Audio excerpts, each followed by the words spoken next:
This tutorial is to help you go about tracking meetings that you've scheduled as part of the 190 initiative. So the first thing you're going to do is once you've scheduled a meeting as part of this initiative, is you're going to want to go to the contact that you've scheduled that meeting. They should be in Salesforce already. I'm just going to click on one off on the left-hand side. You can navigate to a contact by using the search feature up top, or go to the contact under the account record. So we've got a contact here. I'm just kind of picking one arbitrarily. What you want to do is hover over Open Activities in the center of the screen, and then you'll notice that there is an option that says New Event. You may be used to creating tasks here on the left-hand side, but the middle one is where you can put a new event in.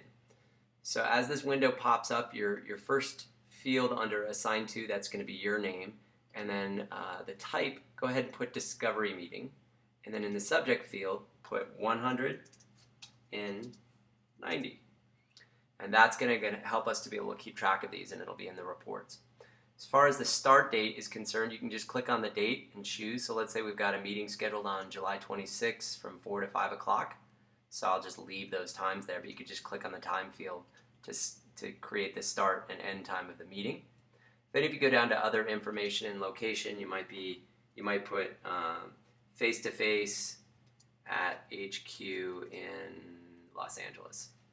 And then in the description field, just put a comment in there about who's going to be joining you for this meeting. So I'll just plug in there that it's going to be a face-to-face meeting with Gina, Michael, Lori, and in this case the contact's name is Tom.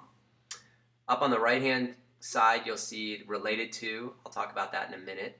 Probably before, when you first are scheduling this meeting, you won't have a related opportunity. The rest of it you can just kind of leave blank. If we kind of go down towards the bottom of the screen in the reminder section, I typically uncheck the reminder box. I don't need that to pop up the day of the meeting. And then you can just hit save, and that's it. Because this is a contact that belongs to a sales rep, I'm not going to save it. But if you kind of fast forward and imagine that you've now had the meeting, and it's July 26th at night, and you've just had a successful meeting with a client.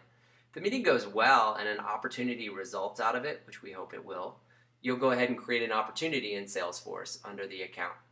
And what you can then do is come back to this event, and because this event will have been in the past, we'll see this event as a meeting that not only was scheduled but was held.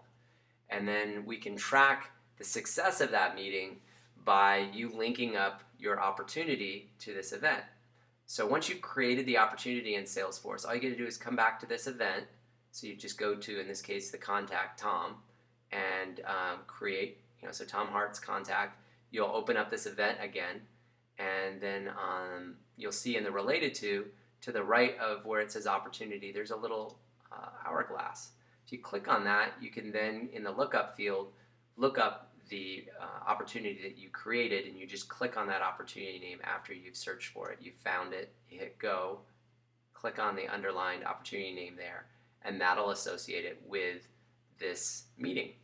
And then all you have to do is again hit save, and you've not only created an event, but you've linked an opportunity to it after the event has gone successfully.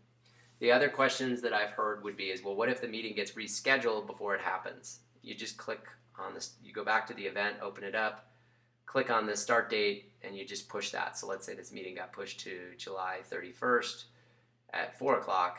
You just alter that and you hit save. The other option would be along the way, it just gets canceled. So for whatever reason, it doesn't look like Tom's going to be meeting with us. You would just go back to this this event, open it up, and then just type canceled at the beginning of the description, and then hit save.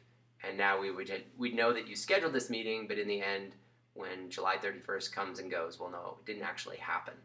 So that would be by putting canceled in there, and you'd hit save. Hope that makes sense. Feel free to shoot me an email if you have any questions or give me a call. Again, this is Mark Manning. 5523 is my extension.